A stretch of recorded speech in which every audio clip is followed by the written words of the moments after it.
जब भी हमें कोई घाव होता है या कोई चोट लगती है तो वो कुछ समय में अपने आप ठीक हो जाती है। ऐसा क्यों? क्योंकि लाखों करोड़ों सेल्स हर रोज या हर घंटे पैदा हो रही हैं और मर रही हैं। ठीक इसी तरह अगर हम धरती के जीवन को देखें तो यहाँ पर भी लाखों करोड़ों जीवन रोजाना जन्म लेते हैं और हर दिन मरते हैं। ये प्रक्रिया न सिर्फ पृथ्वी की बल्कि पूरे यूनिवर्स की चल रही है। यूनिवर्स में कई सारी आकाशगंगाएं जन्म लेती हैं, कई सारे तारे जन्म लेते हैं, कई सारे ग्रह जन्म लेते हैं और अपना अपना समय गुजार कर वो खत्म होने लगते हैं। अब चूंकि हमारे यूनिवर्स का भी जन्म हुआ है तो एक न एक दिन इसका भी अंत निश्चित है। आज हम बात करेंगे इस ब्रह्मांड के जन्म से लेकर अंत तक की यात्रा के बारे में।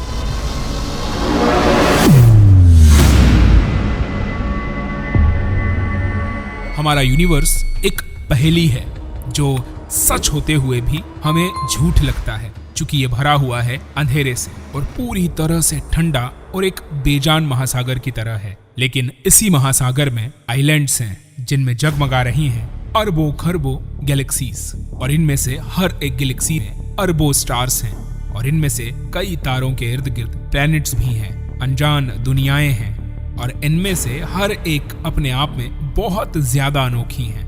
बात अगर हमारे यूनिवर्स की करें तो इसमें करोड़ों प्लैनेट्स हैं और उन्हीं में से एक ने ऐसे जीवों को पाला है जो कॉस्मोस के इस नाटक के बारे में सोचने के काबिल है। अब असंभव सी लगने वाली छोटी छोटी मोमबत्तियां जो कभी ना खत्म होने वाली रात में बहुत थोड़े से समय के लिए टिमटिमा रही है। जब अंधेरा होता है और हमें पता लगे कि आकाश में एक एक करके नजर आने वाली रोशनी की हर एक बिंदु दूर स्थित सूरज है, तो ऐसा हो ही नहीं सकता कि हम यूनिवर्स के आकार और इसके अनोखेपन को देखकर हैरान ना हों। यूनिवर्स सभी दिशाओं में अनंत और बहुत ज्यादा डरावना है, लेकिन अगर हम डर पर काबू पा सकते हैं तो एक सवाल खड़ा होता है और ये बहुत बड़ा सवाल है कि ये सब यहाँ आया कैसे। ये एकमात्र ऐसा सवाल है जिसने मानव इतिहास को पहचान दी है, मगर सिर्फ पिछली एक सदी या उससे ज्यादा कुछ समय में हमारे पास वो टेक्नोलॉजीज आई जिनसे हम सवालों के जवाब जानने के लिए और ज्यादा जागरूक हुए और इनके और ज्यादा करीब पहुंचे। और हमें पता चला, जैसे बाकी सभी दुनियाओं के लिए भी है, कि समय के पहले पल में यूनिवर्स के बनने की शुरुआत हुई थी। लगभग 1380 करोड़ साल पहले बिग बैंग के साथ जन्म हुआ इस यूनिवर्स का, यहाँ मौजूद सभी दुनियाओं के लिए। लेकिन फिर भी हमें लगने लगा कि अभी और कुछ जानना बाकी है और हमने एक साहसिक खोज की शुरुआत की। हमने तलाश की, हमने लगातार अपनी खोज जारी रखी। अब यहाँ इनकी बात आप सुनेंगे तो ये कह रहे हैं कि मैं सब कुछ साफ देख सकता हूँ, लाइट को भी, और ये वाकई बहुत खूबसूरत है, लेकिन अनजान है। ये बेमिसाल सूनापन हमें बहुत ज्यादा अचंभे में डालने वाला लेकिन खूबसूरत है। पृथ्वी पर मौजूद सभी लोगों के लिए अपोलो 8 के क्रू के पास एक मैसेज है जो हम आपको देना चाहते हैं। बात अगर हम स्पिरिचुअल पावर या फिर कोई ऐसी शक्ति की करें जिसे हम इंसान मानते हैं, तो ईश्वर ने हमें स्वर्ग और धरती जैसे दो जीवन दिए और पृथ्वी का कोई आकार नहीं था। ये बिल्कुल खाली थी और गहरे अंधकार ने इसे ढक रखा था। फिर ईश्वर ने कहा कि रोशनी होने दो, और रोशनी हो गई।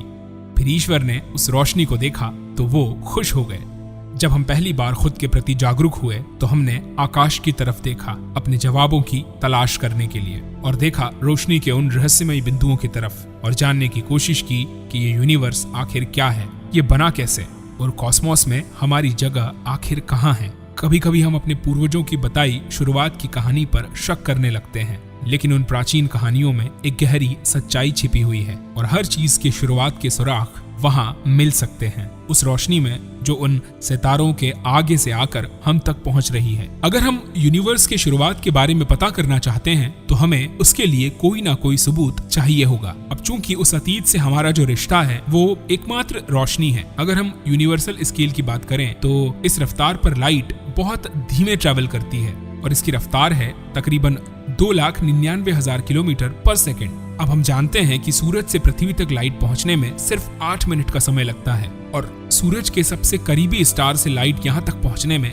4 सालों का समय लग जाता है। तो इसका मतलब ये है कि हम उस स्टार को वैसे देखते हैं जैसा वो 4 साल पहले दिख रहा था। तो हम यूनिवर्स में जितना आगे तक देखेंगे हम समय में उतना पीछे तक देख पाएंगे, क्योंकि हम इस विशाल यूनिवर्स में बहुत दूर तक देख सकते हैं।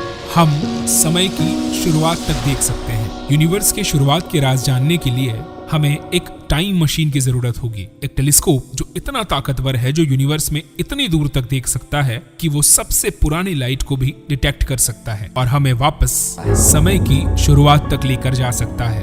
हम बात कर रहे हैं हबल स्पेस टेलीस्कोप की, जो हमें यूनिवर्स के एक सफर पर लेकर गया। यूं तो हमारा यूनिवर्स खूबसूरती से भरा है, लेकिन ये उतना ही ज्यादा डरावना भी है। हबल टेलीस्कोप ने हमें शुरुआत के शानदार नजारे दिखाए और तस्वीरें भी दिखाई जो कि जबरदस्त बर्बादी की थी, और ऐसे ही ये हमें समय में पीछे लेकर के गया, समय की शुरुआत तक। ओरायन नेब्यूला, जहां गैस के बादल मिल्की वे में बनने वाले नए स्टार्स को पाल रहे थे। एक तस्वीर जो हम तक उस लाइट ने पहुंचाई जो नेब्यूला से 1300 साल पहले निकली थी। शुरुआत के वो स्तंभ बेहद नाजुक और कमजोर स्ट्रक्चर, जिनकी ऊंचाई लाइट ईयर्स के बराबर है, जो 7000 लाइट ईयर दूर है। एंड्रोमेडा गैलेक्सी, खरबों सूरज वाली एक जगमगाती गैलेक्सी जो हमसे तकरीबन 25 लाख लाइट ईयर दूर है, और इसने हमें दिखाया कॉस्मिक रेज, एक दूसरे में समाती हुई गैलेक्सीज जो 130 करोड़ लाइट ईयर दूर है। हबल का सफर यहीं तक नहीं, बल्कि हमें और आगे स्पेस की अनजानी जगहों तक लेकर गया,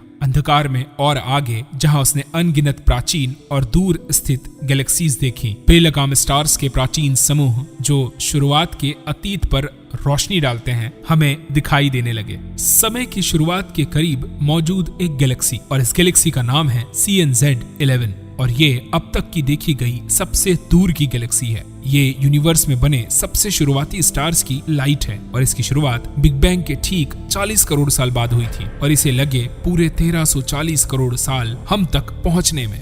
मतलब सोच कर देखिए कि इस लाइट ने पूरे यूनिवर्स का सफर किया, और इस लाइट के सफर के 9.5 करोड़ साल बाद हमारी पृथ्वी बनी, और हमारे प्लेनेट के पूरे इतिहास में इस लाइट ने अपने सफर का आखिरी 1/3 हिस्सा पूरा किया, और वही हमारे टेलीस्कोप से दिखा। तो ये जो तस्वीर है, ये समय के शुरुआत की है। GNZ11 उन सभी शुरुआती गैलेक्सियों में से एक है जो तब बनी थी जब यूनिवर्स खुद भी आकार ले रहा था, ठीक बिग बैंग के बाद।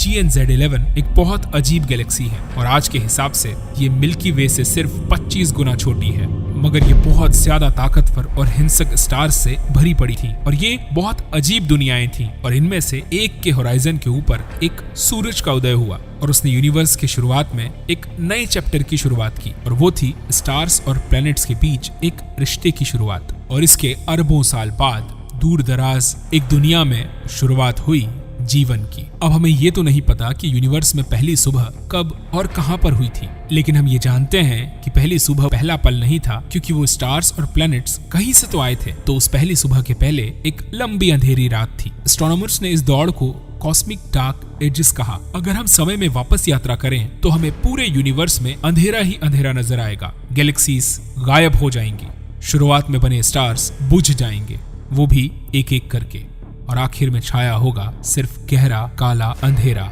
अब कॉस्मोस के छाए अंधेरे की इस गहरी युग की उदासी में यूनिवर्स की शुरुआत को समझने की हमारी कोशिश नाकाम हो जाएगी। तो फिर हम कैसे कॉस्मोस के अंधेरे में देखकर अपने यूनिवर्स की शुरुआत का पता लगा सकते हैं? खैर, शायद इसका उल्टा हो और स्टार से निकलने वाली लाइट कहीं ना कहीं हमें रास्ता दिखा दे, क्योंकि हम तक पहुंचने के लिए स्टार्स से निकली इस लाइट ने करोड़ नहीं बल्कि अरबों सालों तक सफर किया है, और ये जानकारी दी कि ये यूनिवर्स कैसे बदलते हैं और इसका विकास कैसे हुआ। ये सब कुछ स्टार्स से निकली उस लाइट में जमा है। इन स्टार्स ने समय के हमारे सफर को जगमगाया, मगर उनकी लाइट हमें सीधे अंधकार से भरे दौर तक नहीं पहुंचा सकती। तो इसके बजाय हम उनकी लाइट का इस्तेमाल यूनिवर्स का मैप बनाने के लिए कर सकते हैं, स्पेस और टाइम में, जिससे हम पहुंच पाएंगे उन शुरुआती पलों तक। और सबसे कीमती लाइट आती है एक खास स्टार से, जो इस वक्त अपनी जिंदगी के बेहद खास दौर में है।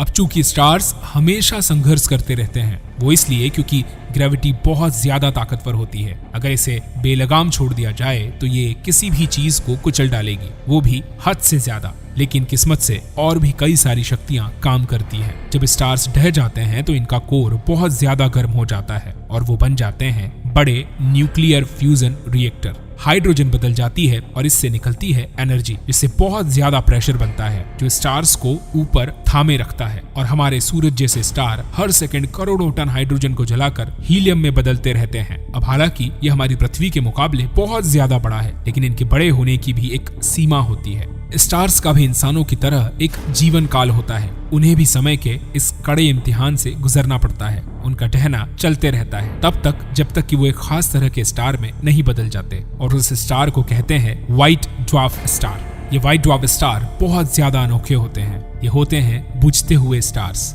जिनका प्लेनेट जितना कोर बहुत ज्यादा डेंस होता है, जो अक्सर पूरी तरह से कार्बन और ऑक्सीजन का बना होता है। स्टार्स जो कभी हमारे प्लेनेट से अरबों गुना बड़े होते थे, वो ढहकर पृथ्वी के आकार के हो गए, जिससे कार्बन पर बहुत ज्यादा प्रेशर पड़ा और वो व्हाइट ड्वार्फ्स बन गए। जो देखा जाए तो अंतरिक्ष के हीरे हैं। ये हीरे जैसे स्टार्स अच्छी तरह से संतुलित थे, जो अंतर की तरफ होते ग्रेविटी के जबरदस्त खिंचाव को झेल सकते थे, मगर कुछ समय तक। और यही चीज इन्हें एक टाइम बॉम्ब बनाती है। बात है साल 2018 की, जब हबल ऑर्बिट में था और टेलीस्कोप ने बहुत दूर तक एक गैलेक्सी पर फोकस किया, दूर मौजूद एक व्हाइट ड्वार्फ पर। और इसके बारे में हम ये जानते थे कि वो खत्म होने की कगार पर है। करोड़ों सालों तक वो व्हाइट ड्वार्फ छुपा हुआ था और एक और बड़े स्टार के ऑर्बिट में था।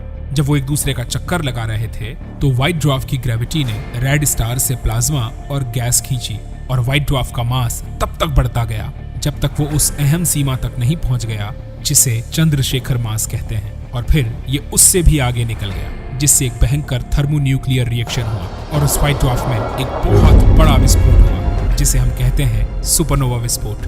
अब यूं तो वो लाखों लाइट ईयर दूर था, लेकिन उसकी रोशनी बहुत ज्यादा थी, तो हबल उसे देख पाया। व्हाइट ड्वार्फ स्टार, या सही कहा जाए तो जो सुपरनोवा बन गया था, और इसका नाम है SN 2018 GV। अब हालांकि वो 7 करोड़ लाइट ईयर दूर है, पर इतना चमकदार है कि हम उस पर एक मूवी बना सकते हैं। अब इसकी कल्पना हम कुछ इस तरह से कर सकते हैं कि किसी प्लेनेट के आकार के स्टार का अंत कुछ इतनी चमक के साथ हुआ जो 500 करोड़ सूरज के बराबर थी। अब हालांकि इस तरह के सुपरनोवा सिर्फ कुछ दिनों तक ही चमकते हैं, मगर वो हमारे इस यूनिवर्स में बहुत ज्यादा लाइट छोड़ते हैं, और हमने इस तरह के सुपरनोवा को एक नाम दिया है जिसे हबल ने देखा था। उन्हें टाइप 1A सुपरनोवी कहा जाता है, और ये इतने आम है कि हम इनकी बदौलत यूनिवर्स के विकास का नक्शा बना सकते हैं। अब ये नक्शा हम कैसे बनाते हैं जानेंगे इसके अगले पार्ट में।